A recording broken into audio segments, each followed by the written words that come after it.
की इस वीडियो में हम भारत की नदियों का भाग 2 गंगा नदी तंत्र कवर करेंगे।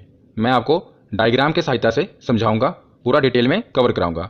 इससे पिछली वीडियो में हमने सिंधु नदी तंत्र और ब्रह्मपुत्र नदी तंत्र उसे कवर कर लिया था और आज की वीडियो में हम देखेंगे गंगा नदी तंत्र। तो चलिए बिना देरी किए हुए वीडियो को शुरू करते हैं। तो चलिए वीडियो की शुरुआत करते हैं। और गंगा नदी तंत्र को पूरा डायग्राम से समझने से पहले हम कुछ गंगा नदी से रिलेटेड बेसिक जानकारी जान लेते हैं। उसके बाद हम पूरा गंगा नदी तंत्र डायग्राम से कवर करेंगे। तो सबसे पहले है कि गंगा नदी भारत की सबसे लंबी नदी है और बात करें इसकी लंबाई की तो इसकी कुल लंबाई है 2525 किलोमीटर, यानी कि 2525 किलोमीटर। और गंगा नदी दो देशों से गुजरती है, भारत और बांग्लादेश। तो भारत के उत्तराखंड से निकलती है, उसके बाद ये बांग्लादेश चली जाती है और बांग्लादेश से बाद ये बंगाल की खाड़ी में गिर जाती है। तो ये दो देशों से गुजरती है। पर बात करें इसके अपोहा तंत्र की, मतलब कि इसकी सहायक नदियों की, उसको भी इंक्लूड करें तो सहायक नदियाँ तो नेपाल से भी आती हैं। पर अगर मुख्य रूप से गंगा नदी देखें तो वो दो देशों से ही गुजरती है, भारत और बांग्लादेश। उसके बाद देखते हैं कि गंगा नदी भारत के 5 राज्यों से गुजरती है। किन किन राज्यों से, बहुत ही महत्वपूर्ण है और कई बार एग्जाम में पूछे गए हैं। तो सबसे पहले है उत्तराखंड। उत्तराखंड से तो ये निकलती ही है।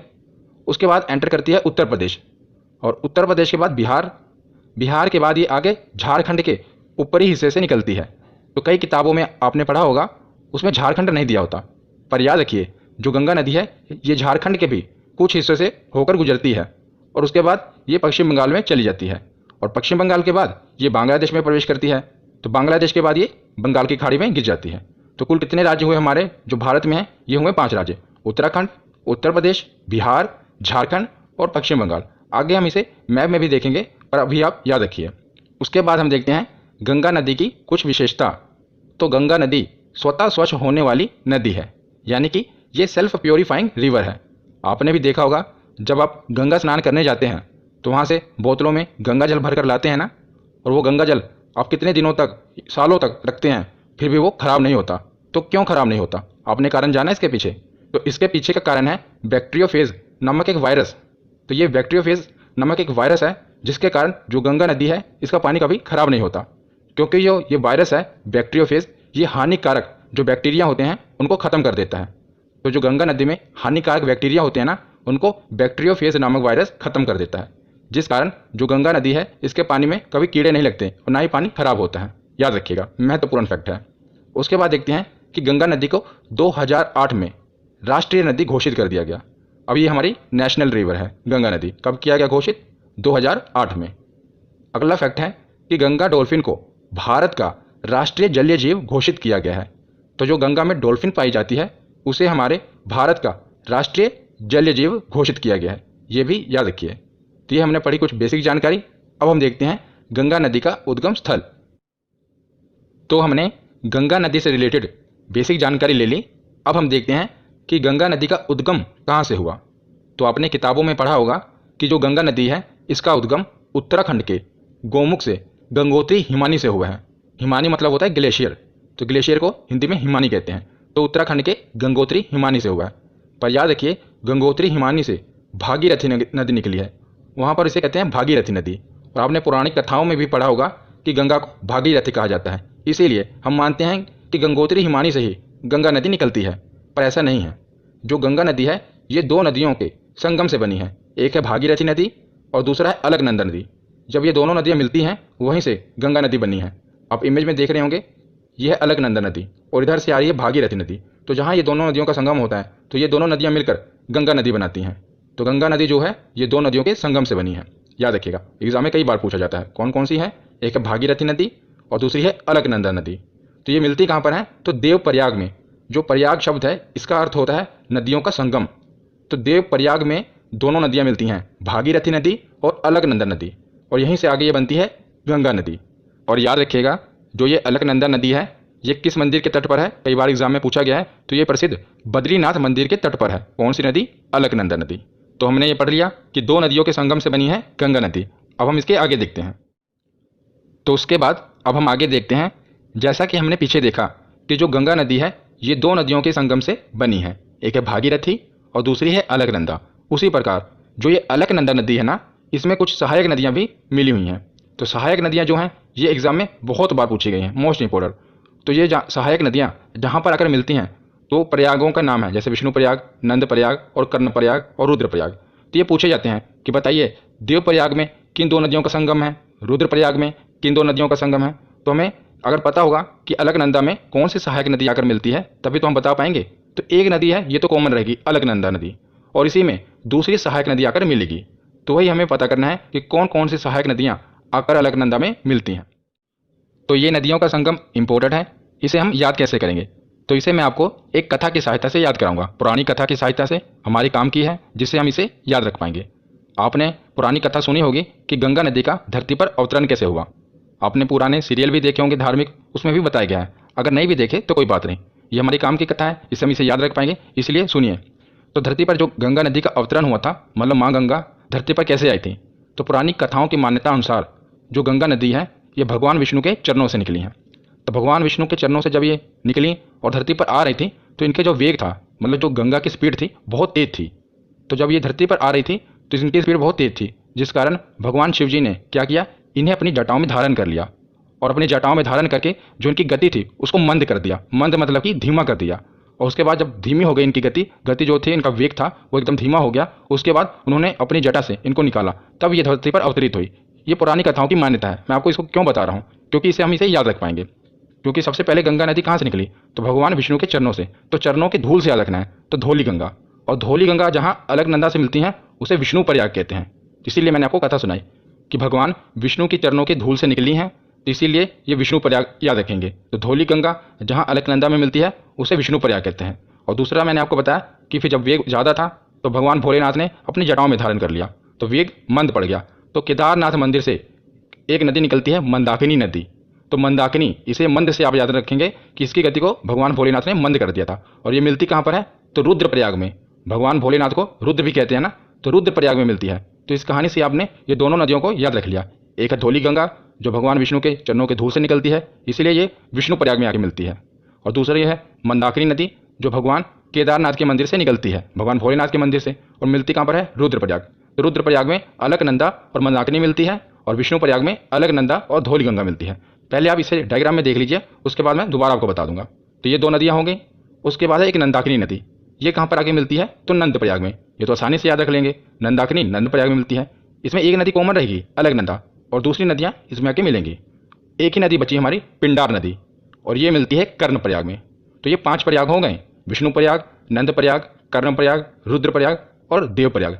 और हिंदू धर्म में इन 5 प्रयागों की बहुत मान्यता है, तो याद रखिएगा। और ये सभी उत्तराखंड में ही हैं।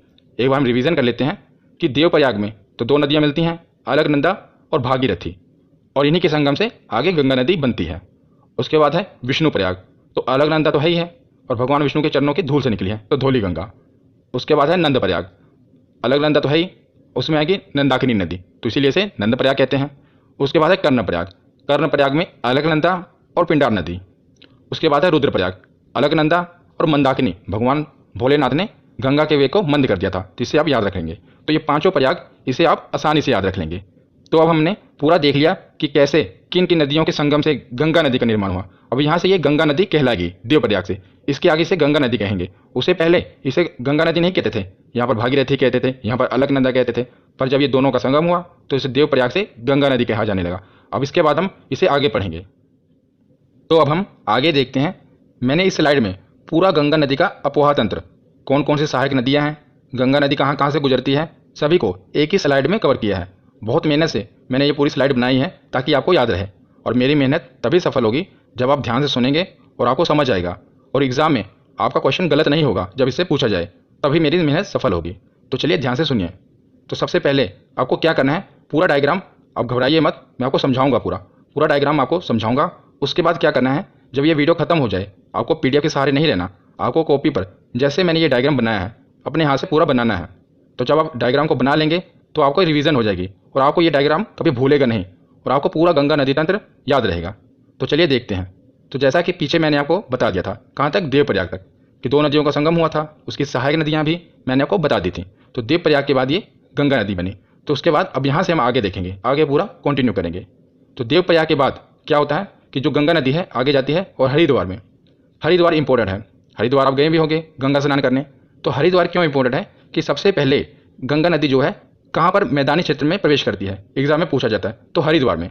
इससे पहले क्या था, ये उत्तराखंड में पूरा पहाड़ी इलाका था, तो वहाँ से पर्वतों से पहाड़ों से निकल रही थी। और सबसे पहले ये मैदानी भाग में कहाँ प्रवेश करती है, तो ये हरिद्वार में सबसे पहले गंगा नदी मैदानी क्षेत्र में प्रवेश करती है। एग्जाम में पूछा जाता है, याद रखिएगा। ये आगे मैं आपको बताऊंगा, अभी बस आप सुनते रहिए, आगे मैंने पीडीएफ में कवर किया है। तो बस इतना आप सुनिए कि सबसे पहले मैदानी भाग में ये कहाँ पर प्रवेश करती है गंगा नदी, तो हरिद्वार में। तो हरिद्वार तक हमने पूरा उत्तराखंड, ये पूरा ऊपर भी उत्तराखंड ही था, तो हरिद्वार तक हमने पूरा उत्तराखंड कवर कर लिया। इसके बाद क्या हुआ, जो गंगा नदी है आगे उत्तर प्रदेश में एंटर करती है। ये आप लाइन देख रहे हैं, यहाँ तक उत्तराखंड है, उसके बाद ये उत्तर प्रदेश में प्रवेश करती है। अब हम यहाँ देखते हैं, तो ये उत्तर प्रदेश में प्रवेश करती है। तो सबसे पहले उत्तराखंड से एक नदी निकलती है रामगंगा, ऊपर से आती है और कन्नौज में, जो कि उत्तर प्रदेश में है, कन्नौज में ये गंगा नदी में आकर मिल जाती है। तो इसका संगम होता है रामगंगा का कन्नौज में, उत्तर प्रदेश में। तो पूछा जाता है कि सबसे पहली गंगा नदी की सहायक नदी कौन सी है, तो याद रखिएगा ये है रामगंगा। रामगंगा गंगा नदी की सबसे पहली सहायक नदी है। उससे पहले ये जो नदियाँ थी, ये भले ही गंगा नदी की सहायक नदी थी, पर उस समय तक गंगा नदी का नाम गंगा नहीं था, ये भागीरथी और अलकनंदा कहला रही थी। पर देवप्रयाग के बाद इसका नाम गंगा पड़ा, और उसके बाद फिर सबसे पहले यही सहायक नदी आई रामगंगा। इसीलिए याद रखिएगा रामगंगा इसकी सबसे पहली सहायक नदी है। और ये भी याद रखिएगा कि एग्जाम में ये पूछा जाता है कि ये दाईं ओर से आ रही है या बाईं ओर से, तो ये आप क्लियर रखिएगा। गंगा नदी ऐसे आ रही है ना, इस तरफ जा रही है, तो दाईं ओर कौन सा होगा, तो ये होगा दाईं ओर, और ऊपर होगा बाईं ओर। याद रखिएगा ये राइट साइड है और ये लेफ्ट साइड है, आप अपने हिसाब से देखिएगा, ठीक है ना।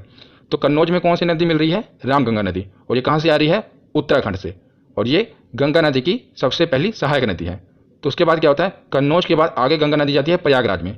प्रयागराज जिससे पहले इलाहाबाद कहा जाता था, और यहीं पर गंगा, जमुना और सरस्वती तीन नदियों का संगम होता है। कहाँ पर, प्रयागराज में।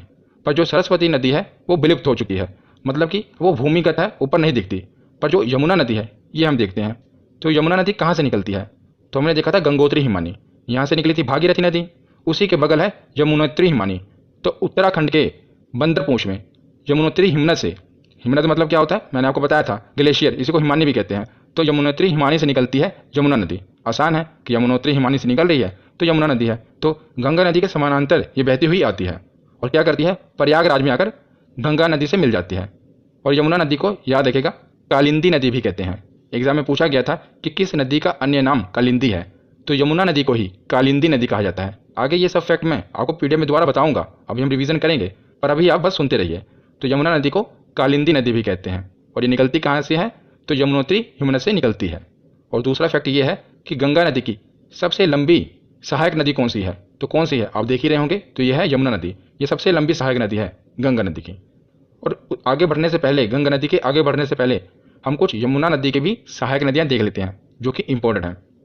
तो यमुना नदी में सबसे पहले सहायक नदी आकर मिलती है चंबल, जो कि इंदौर से निकलती है। इंदौर कहाँ के, मध्य प्रदेश से। तो चंबल नदी आकर इसमें मिल जाती है।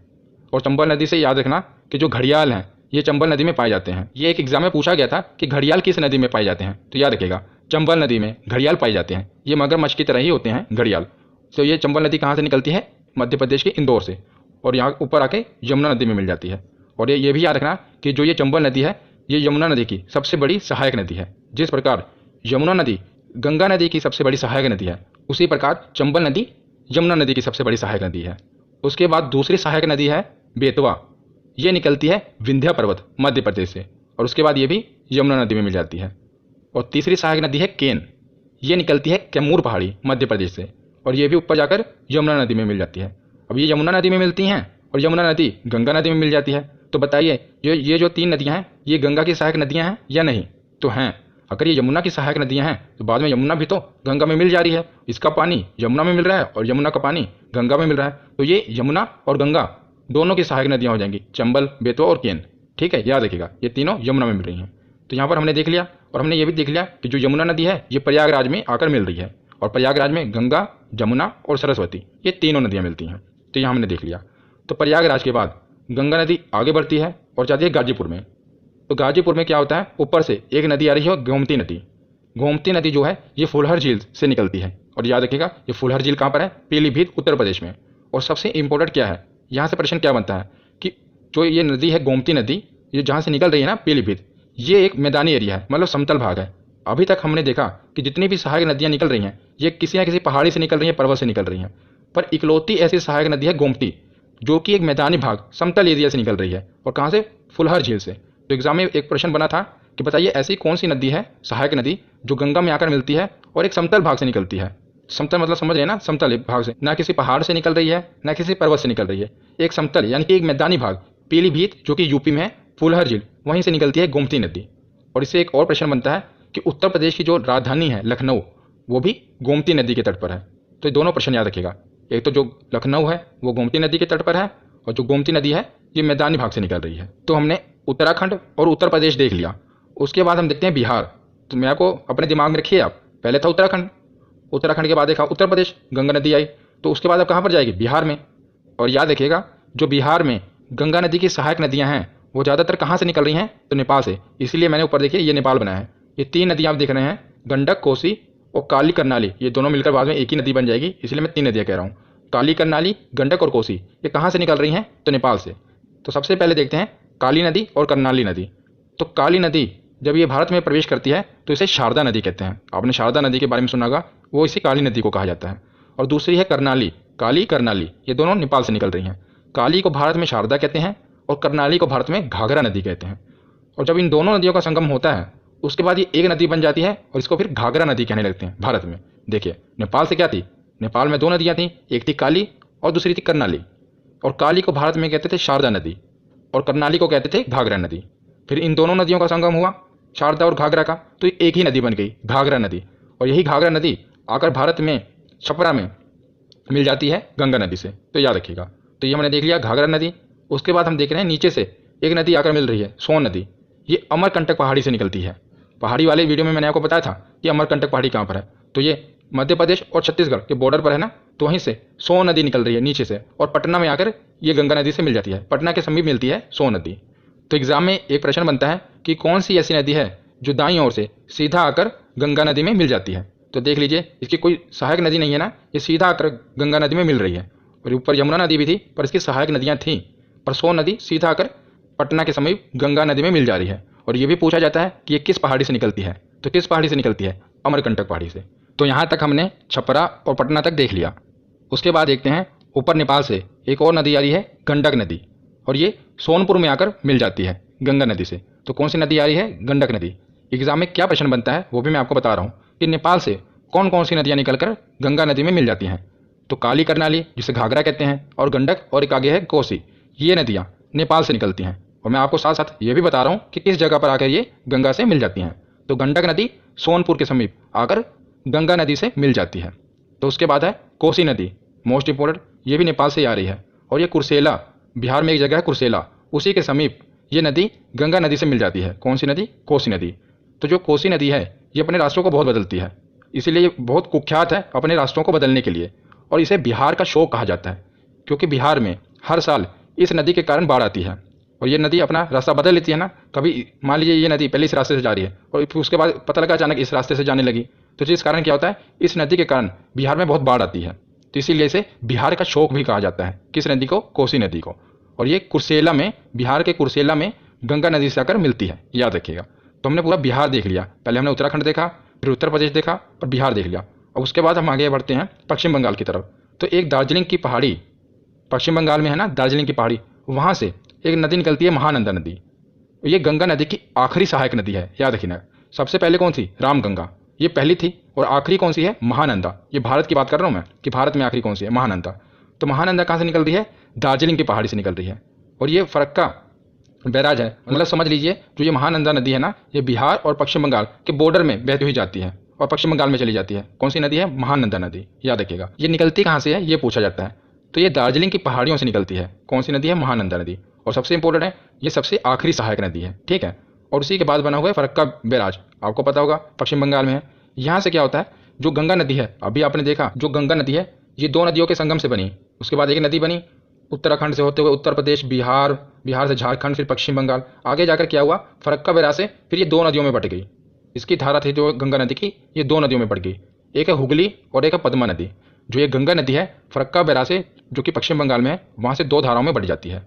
तो जो ये अपने पश्चिम बंगाल में आती है, नीचे की तरफ है पश्चिम बंगाल, तो यहाँ इसे कहते हैं हुगली नदी। और सबसे इंपॉर्टेंट ये है कि जो कोलकाता का शहर है ये कहाँ बसा है, तो ये हुगली नदी के तट पर है। कोलकाता शहर। एग्जाम में पूछा गया है कि कोलकाता शहर किस नदी के तट पर है, तो हुगली नदी के तट पर है। और यही नदी जो है दो धाराओं में बट गई, तो जो दूसरी धारा थी ये बांग्लादेश में चली गई, और बांग्लादेश में इसे पद्मा नदी कहते हैं। और जो हुगली नदी है इसी में एक धारा, एक सहायक नदी आकर मिलती है, इसे कहते हैं दामोदर नदी। और ये छोटा नागौर पठार से निकलती है दामोदर नदी, और ये हुगली नदी में जाकर मिल जाती है। और इसी दामोदर नदी को पश्चिम बंगाल का शोक भी कहते हैं। जिस प्रकार याद रखिए, कोसी नदी को किसका शोक कहते हैं? बिहार का शोक। तो शोक क्यों कहते हैं? क्योंकि ये नदी बाढ़ लाती है, तो इसी प्रकार दामोदर नदी है पश्चिम बंगाल में बाढ़ का कारण है, इसीलिए दामोदर नदी को पश्चिम बंगाल का शोक कहते हैं। और ये किस नदी की सहायक नदी है? तो हुगली नदी की सहायक नदी है। तो अब हमने बांग्लादेश तक इसे देख लिया। पहले हमने उत्तराखंड देखा, उत्तराखंड के बाद हमने देखा ये उत्तर प्रदेश में गई, उत्तर प्रदेश के बाद बिहार देख लिया, बिहार के बाद झारखंड का थोड़ा सा एरिया अगर हम कहें तो मैं आपको बताऊं कि कहाँ से निकलती है, तो साहेबगंज जगह है झारखंड में, वहाँ से ये निकलती है। तो उसके बाद हमने देखा पश्चिम बंगाल, पश्चिम बंगाल के बाद हमने देखा कि ये दो धाराओं में बट गई, एक हुगली नदी हो गई और एक पद्मा नदी हो गई। ये गंगा नदी का ही नाम है, तो गंगा नदी को ही पश्चिम बंगाल में हुगली कहते हैं और बांग्लादेश में पद्मा नदी कहते हैं। तब इसके बाद हम आगे अगली स्लाइड में कंटिन्यू करते हैं। तो पिछली स्लाइड में हमने देख लिया कि जो गंगा नदी थी वो दो धाराओं में बढ़ गई थी। ये तो अपने यहीं पश्चिम बंगाल में हुगली नदी हो गई, और यही गंगा नदी जब बांग्लादेश में एंटर करती है तो इसको कहते हैं पद्मा। ये थोड़ा सा रह गया, इसे भी देख लीजिए क्योंकि एग्जाम में प्रश्न बनेंगे इससे। तो पद्मा नदी कहते हैं बांग्लादेश में। और इससे पिछली वीडियो में मैंने आपको बताया था कि जो ब्रह्मपुत्र नदी है अरुणाचल प्रदेश से आते हुए, सिक्किम से होते हुए बांग्लादेश में जा रही थी ना, तो बांग्लादेश में उसे क्या कहते थे? जमुना। तो ब्रह्मपुत्र को कहते हैं जमुना बांग्लादेश में, और गंगा को कहते हैं पद्मा। तो ये दोनों नदियाँ एक जगह आकर मिल जाती हैं। और एक नदी है मेघना, जो कि बांग्लादेश से होते हुए इन धाराओं में मिल जाती है। तो तीन नदियों का संगम हो जाता है, पद्मा, जमुना और मेघना। और उसके बाद ये एक नदी बन जाती है जिसे मेघना नदी कहते हैं। फिर से बता देता हूँ, गंगा नदी जब बांग्लादेश में एंटर करती है तो उसे कहते हैं पद्मा, और ब्रह्मपुत्र नदी बांग्लादेश में एंटर करती है तो उसे कहते हैं जमुना, और बांग्लादेश से ही एक नदी है मेघना। ये तीनों नदियों का संगम होता है, और संगम होने के बाद एक नदी बनती है। तो इस नदी को क्या नाम देते हैं? बांग्लादेश वाले इसे कहते हैं मेघना नदी। और एग्जाम में क्या प्रश्न बनता है? एग्जाम में ये प्रश्न बनता है कि जो गंगा और जमुना इन दोनों नदियों का संगम जब बांग्लादेश में होता है तो उसे क्या कहते हैं? तो उसे मेघना नदी कहते हैं, याद रखिएगा। और यही मेघना नदी फिर जाकर समुद्र में मिल जाती है, और समुद्र में दुनिया के सबसे बड़ा डेल्टा सुंदरवन डेल्टा का निर्माण करती है। तो ये डेल्टा क्या होता है ये मैं आपको आगे बताता हूँ। तो पीछे हमने देख लिया कि जो मेघना नदी थी जब ये समुद्र में जाती है, मतलब कि गंगा ब्रह्मपुत्र ये सभी नदियाँ जब समुद्र में जाती हैं तो डेल्टा का निर्माण करती हैं। ये दुनिया का सबसे बड़ा डेल्टा है सुंदरवन डेल्टा। तो ये डेल्टा होता क्या है? पहले इसकी मैं आपको डेफिनेशन बताता हूँ, फिर अपनी भाषा में आसानी से समझाता हूँ। तो सबसे पहले है कि डेल्टा प्रायः उस भूभाग को कहा जाता है जो नदी द्वारा लाए गए अवसादों के संचयन से निर्मित होता है। विशेषता नदी के मुहाने पर जहाँ वह किसी समुद्र में गिरती है, इस भूभाग का आकार साधारणतः त्रिभुज जैसा होता है। आप देख ही रहेंगे त्रिभुज जैसे इसकी आकृति होती है, इसी को कहा जाता है, क्या कहा जाता है? डेल्टा कहा जाता है। तो अब मैं आपको आसान भाषा में समझाता हूँ। आपने देखा होगा कोई भी नदी निकलती है तो पर्वत या पहाड़ों से निकलती है, ऊंचाई से। तो जब ये नदी ऊंचाई से निकलती है तो इसका बहाव बहुत तेज होता है, बहुत तेजी से बहती हुई आती है, और अपने साथ मिट्टी अवसाद ये सब लेकर बहती हुई आती है।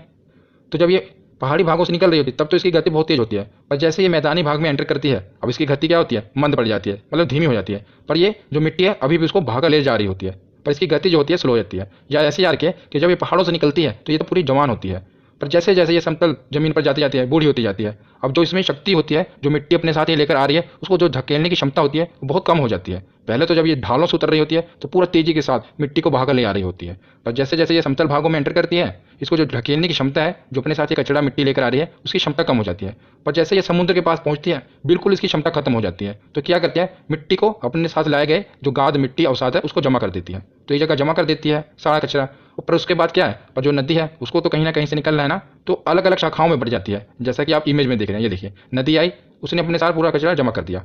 और उसके बाद क्या हुआ? नदी देख रहे हैं ना, अलग अलग शाखाओं में बट गई और जाकर समुद्र में मिल गई। तो इस प्रकार क्या हुआ? एक त्रिभुजाकार आकृति बन गई, और इसी को कहते हैं डेल्टा। आशा करता हूँ आपको समझ आया होगा। इसी को क्या कहा जाता है? डेल्टा कहा जाता है। और यही डेल्टा जो है गंगा और ब्रह्मपुत्र नदी आकर बनाती हैं इसमें अपने बंगाल की खाड़ी में, और यही सुंदरवन डेल्टा पूरी दुनिया का सबसे बड़ा डेल्टा है, याद रखिएगा। तो हम कुछ महत्वपूर्ण तथ्य देख लेते हैं, इससे हमारा रिवीजन हो जाएगा। एक बार इसे भी कवर कर लेते हैं। तो अलकनंदा तथा भागीरथी के संगम को क्या कहते हैं? तो इसे गंगा नदी कहते हैं, जैसा कि मैंने आपको बताया। और गंगा की पहली सहायक नदी कौन सी है? तो कौन सी है गंगा की पहली सहायक नदी? तो ये है रामगंगा। गंगा की आखिरी सहायक नदी कौन सी है? तो ये है महानंदा। और गंगा की सबसे लंबी सहायक नदी तो यह है यमुना। उसके बाद है कि गंगा नदी कहाँ से मैदानी क्षेत्र में प्रवेश करती है? तो ये हरिद्वार में। मैदानी क्षेत्र में प्रवेश करती है। उससे पहले ये उत्तराखंड में पर्वत और पहाड़ों से निकल रही होती है, पर जैसे ही ये हरिद्वार में एंटर करती है वहाँ से ये मैदानी क्षेत्र में प्रवेश करती है। आगे है कि गंगा नदी के तट पर बसे प्रमुख शहर कौन कौन से हैं। तो सबसे पहले है प्रयागराज, प्रयागराज जिसे पहले इलाहाबाद कहा जाता था। उसके बाद है वाराणसी, बनारस, उसके आगे है कानपुर और उसके आगे है पटना। तो ये कुछ प्रमुख शहर हैं जो कि गंगा नदी के तट पर बसे हुए हैं। आगे है कि हुगली नदी के तट पर कौन सा प्रमुख शहर बसा है। तो मैंने आपको बताया था कौन सा प्रमुख शहर बसा है, तो कोलकाता, यह हुगली नदी के तट पर बसा हुआ है। उसके आगे है कि गंगा और ब्रह्मपुत्र की संयुक्त जलधारा बांग्लादेश में क्या कहलाती है। तो बताइए क्या कहलाती है। तो ये मेघना कहलाती है। गंगा को पद्मा कहते हैं, ब्रह्मपुत्र को जमुना कहते हैं, और जब ये दोनों धाराएं मिलती हैं तो उसे मेघना कहते हैं। याद रखिएगा। इसमें एक नदी और आकर मिलती है मेघना, उसी के कारण इसका नाम मेघना पड़ा है। पर ज़्यादातर यही प्रश्न पूछा जाता है कि गंगा और ब्रह्मपुत्र की संयुक्त जलधारा को क्या कहते हैं, तो मेघना कहते हैं। आगे है कि बिहार का शोक किस नदी को कहते हैं, तो कोसी नदी को। ये अपने मार्ग को बदलने के लिए कुख्यात है कोसी नदी, और इसे बिहार का शोक कहा जाता है। आगे है कि बंगाल का शोक किसे कहते हैं, तो दामोदर नदी को बंगाल का शोक कहते हैं। आगे है कि गंगा की सहायक नदी जिसका उद्गम स्थल मैदानी भाग है, तो गोमती नदी। मैंने आपको बताया था ना कि गोमती नदी ऐसी नदी है जिसका उद्गम स्थल मैदानी भाग है। तो यहाँ पर हमारा थ्योरी सेक्शन कंप्लीट होता है। अब हम इसके प्रीवियस ईयर क्वेश्चन देखते हैं। तो चलिए अब प्रीवियस ईयर क्वेश्चन देखते हैं कि हमारे कितने क्वेश्चन सही होते हैं। सबसे पहला प्रश्न है कि गंगा नदी निम्नलिखित में से किस राज्य से नहीं गुजरती। तो कौन कौन से राज्यों से गुजरती है, पहले तो ये आपको पता होना चाहिए। तो सबसे पहले कौन सा था, बोलिए। उत्तराखंड, दूसरा उत्तर प्रदेश, तीसरा बिहार, चौथा झारखंड, पांचवा पश्चिम बंगाल। तो इसमें देखिए कौन सा नहीं है, उत्तर प्रदेश, बिहार, बंगाल, ये तो है मध्य प्रदेश, यहाँ से नहीं गुजरती।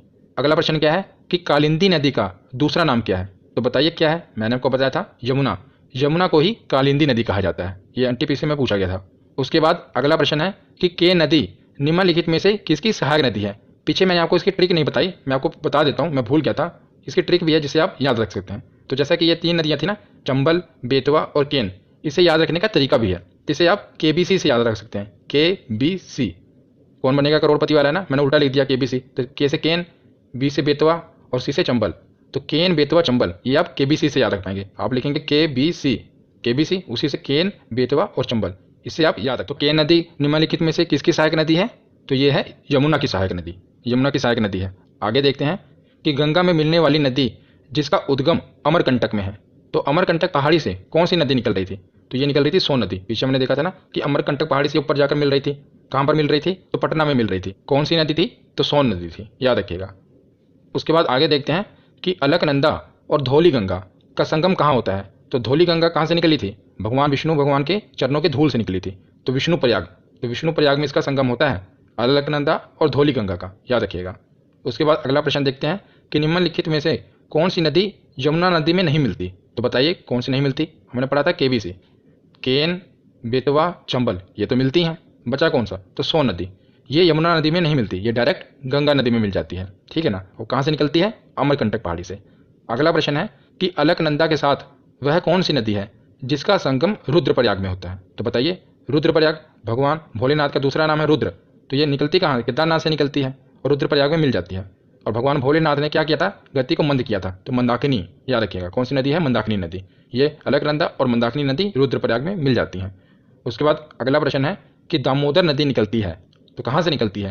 तो ये छोटा नागपुर पठार से निकलती है, मैंने आपको बताया था। और हुगली नदी की ये सहायक नदी है, दामोदर नदी, और इसे बंगाल का शोक भी कहा जाता है।